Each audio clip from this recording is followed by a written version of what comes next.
It was father-in-law's. It was found 1979 in a hedge behind 3 cottages in Chalbury, and it took him about a week to get it out because it was all rusted and seized up, and a year to get it going. Originally it was built in Dursley in Gloucestershire in 1928. It left Dursley 1928. It went to a factory in Torrington Avenue, Coventry, where we think it worked a line for a textile factory, but we don't know what happened after that. When he found it in 1979, we wrote to a gentleman down in Westbury, Mr. Edgington, and he told me it was sold to a firm called either Bunbury or Burberry, and that's all we know. And I haven't been able to find any more about it. There's 2 or 3 youngsters round here got their own engines in here. It's like my granddaughter. She's only 14, and she got one of these over here. This Lister B, and so she does it herself when she can. So. And what's your passion? Why do you do this? I mean, it's a good find in Chalbury, I'll give you that. Yeah, well, it was father-in-law that started me off on it, and I've just grown to go with it all many years. So, like I said, that's it. That's all we know about it. And the water pump, that come from Cornbury Park in Chalbury at an auction.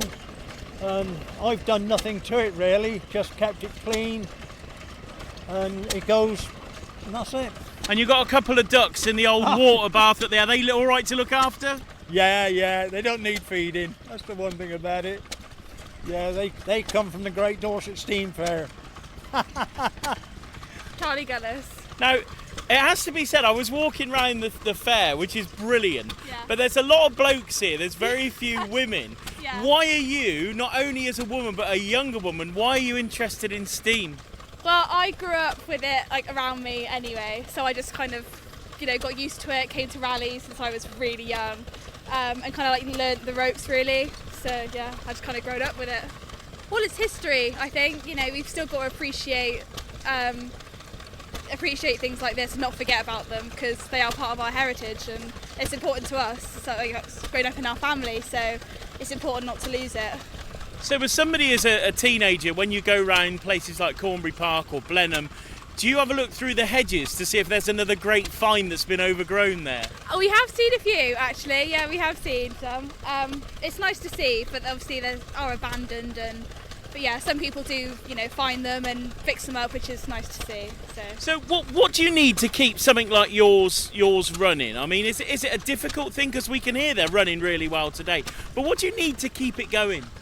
Well, you've got to keep it going through the year at least. Just, start it up a few times a year just to make sure it doesn't, go all rusty. And but yeah, just keeping it going, keeping it running. That's pretty much it, really.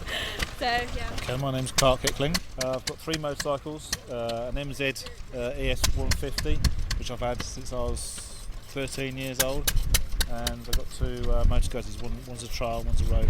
Motorbike's your thing? I mean, they're very stylish. We're stood next to one now. It's a fantastic red colour. I mean, is motorbikes your thing, or is it just a passion to read? No, I've always had motorbikes since I was a child, so yeah, they've always been a thing for me. It's fun to restore them, rebuild them, and then ride them. So it's a little investment as well, as I tell my wife. Absolutely, we need an excuse to do it.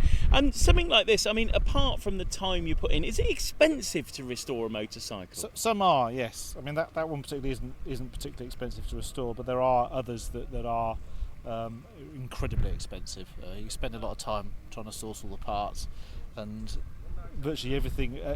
Most bikes have got a particular part that's then very difficult to get hold of. You're going to have to fork out a few quid, but mainly you'll spend a few thousand. You can end up spending a few £1,000s on them, but you could also end up spending very little. So it's always, when you're purchasing, always a good idea to make sure you get something that's in reasonable condition to start off with. So. And how do you feel about new motorcycles now? Because obviously, you know, there are some amazing motorcycles around and they come with lots of gadgets, but they're very electronic.